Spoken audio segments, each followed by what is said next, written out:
Okay, here's a video about dealing with actual neo-Nazis. Actual damn skinheads. Getting in fights with them and losing. This is before Trump, before Antifa, and under Obama.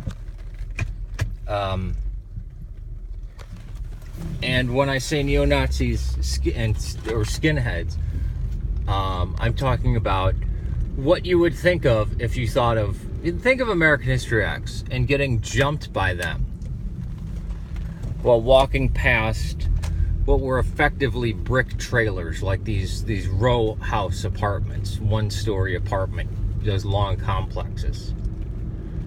I had walked past there with my girlfriend, Shireen, for months to a restaurant nearby. Saw the same white trash that was sitting outside drinking beer all the time. Said hi to them. They'd nod back to me, because I say hi to anybody. Didn't think much of it. Shireen was her parents were from India. She grew up in Oman. After I was broken up with her for a few weeks, wham! Jumped by them. And I had gotten in fights with years before that with other actual, people who have fucking swastikas tattooed on them. And here's the thing: people say I've never lost a fight. Well, then you're either a bully or a coward or whatever, because sometimes you get jumped.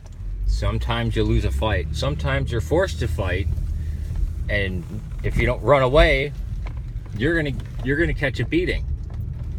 So at least I can say I stood my ground, even if I got banged up and felt humiliated because I got shit kicked out of me. Not literally, of course.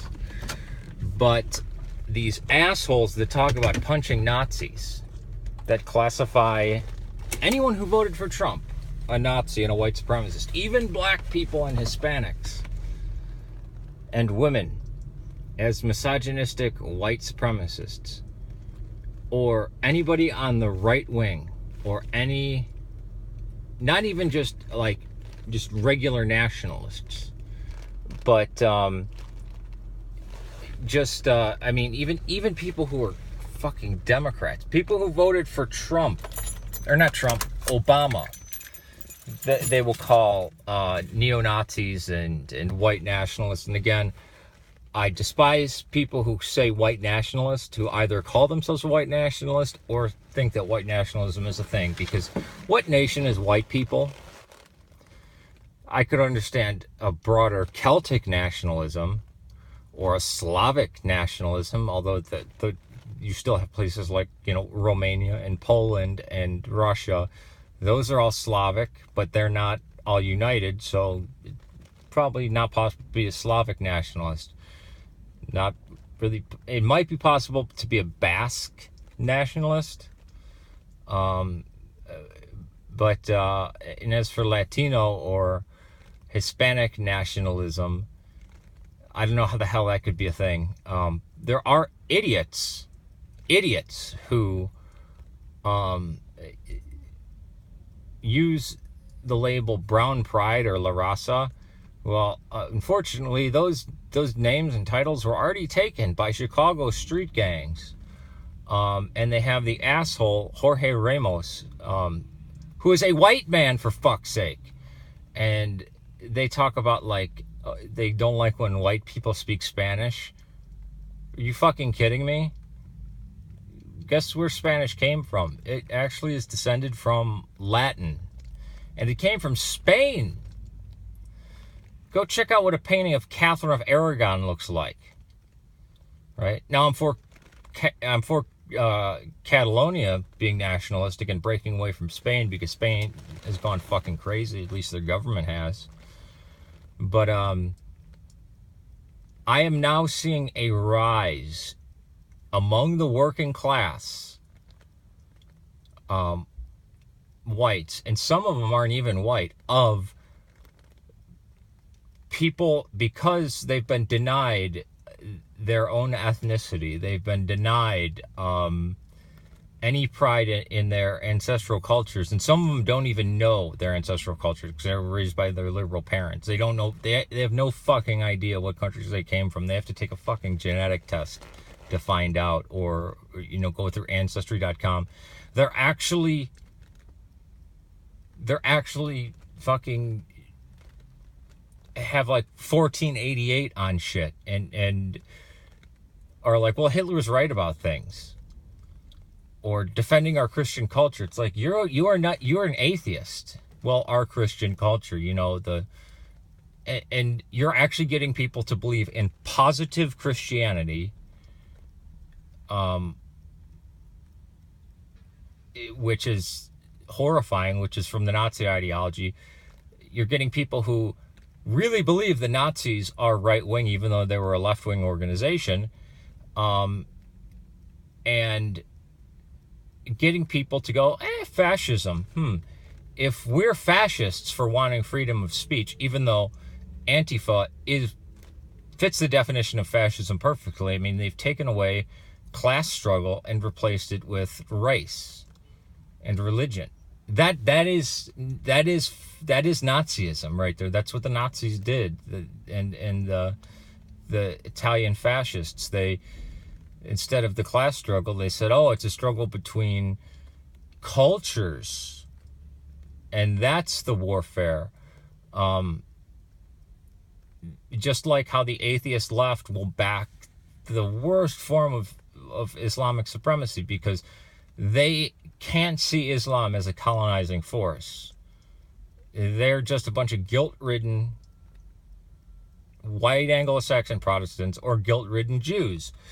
The WASPs and the Jews do not represent the Celtics, the Celtic people, the Latin people, the Slavic people, most of the Germanic people. They're not the spokesman of all people descended from the Eurasian Caucasian.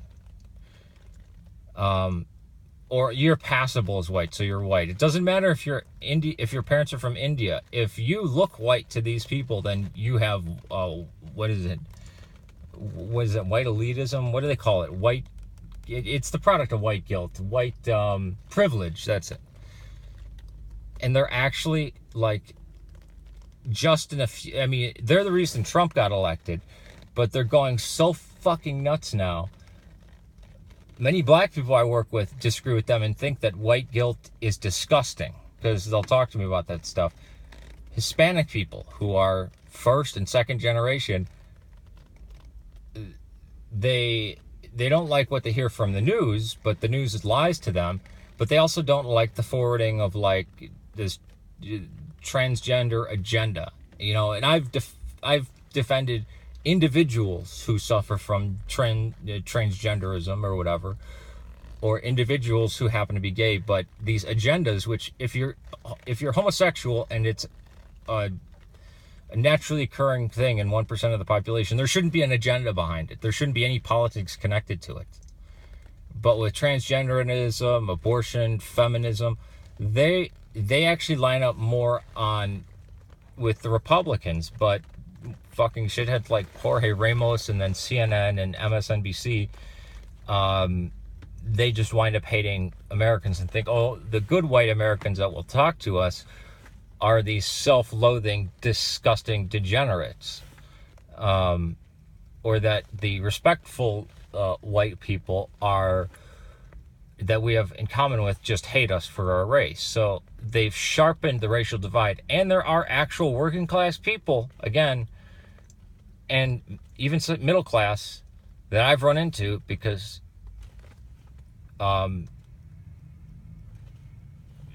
depends on the observer. I can pass as, depends on what language I'm speaking, as white, Hispanic, as Arab, and I claim all three as my identity.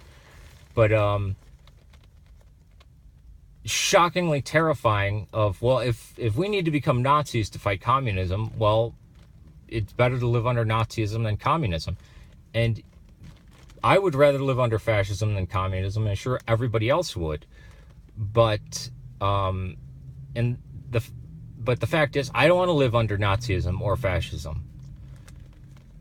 But the fact that that saying anything bad about communism, it makes you a Nazi is psychotic.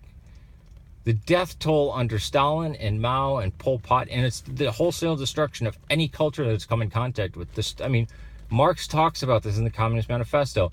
The destruction of all culture, all ideas of morality and philosophy and eternal truth, the destruction of the family. Which culture, whether in Africa, South America, North America, Europe, Asia, Polynesia, Australia, Aboriginal Australia, the Central African Republic, the Inuits of Northern Canada, which culture, which people want to see every last